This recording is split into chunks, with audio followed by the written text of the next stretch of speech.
or corporate bond issuance.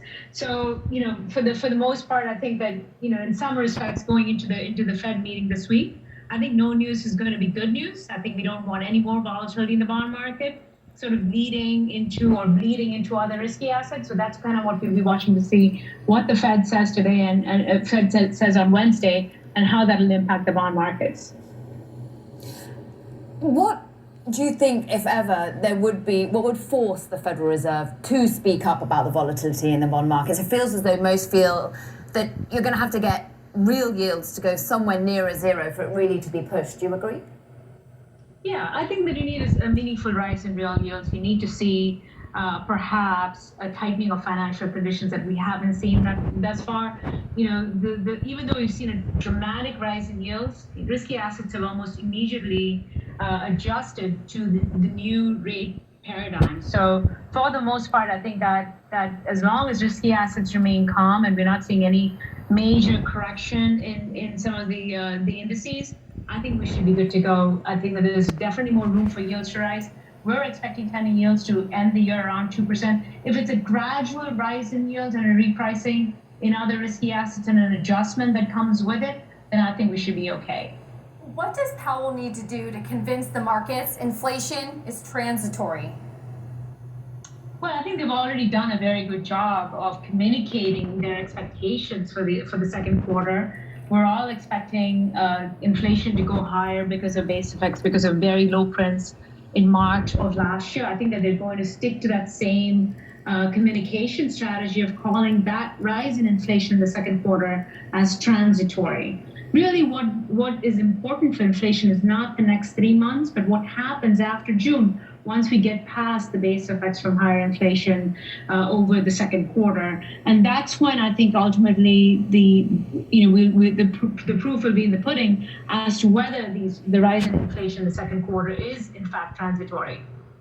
And even if it around and catch it, she said this, because it was already falling. It was going to crash eventually. I could have tried to save it, but it was going to crash regardless. So Drew Brees, you could try to save him, but he's falling. Let me tell y'all why. In football terms, no longer in story form. 2018, we know there was the Figment BSPI call and the Saints really mad because the Rams won that game. Yeah. But remember that game went in overtime and Drew Brees had a first possession turnover, so the Rams got the ball and never give it back to the Saints, and the Rams go on to win the game. Okay. 2019, Saints, y'all are at home against the Minnesota Vikings, who are underwhelmed compared to y'all, Saints.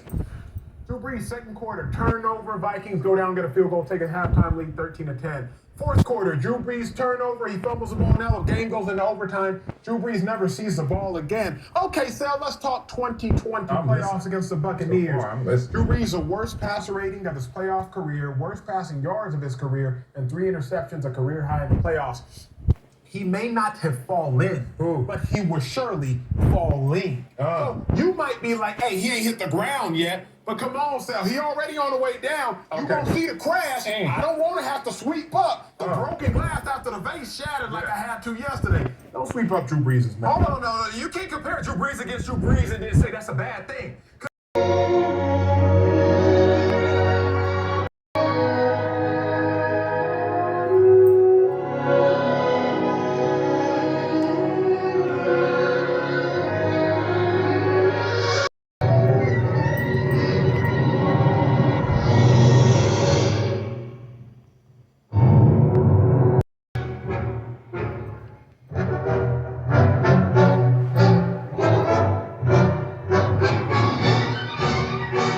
También los mismos rumores dieron la razón y ella terminó su relación sentimental con él. Ahora, por otro lado, desde que el río suena es porque llevas trae.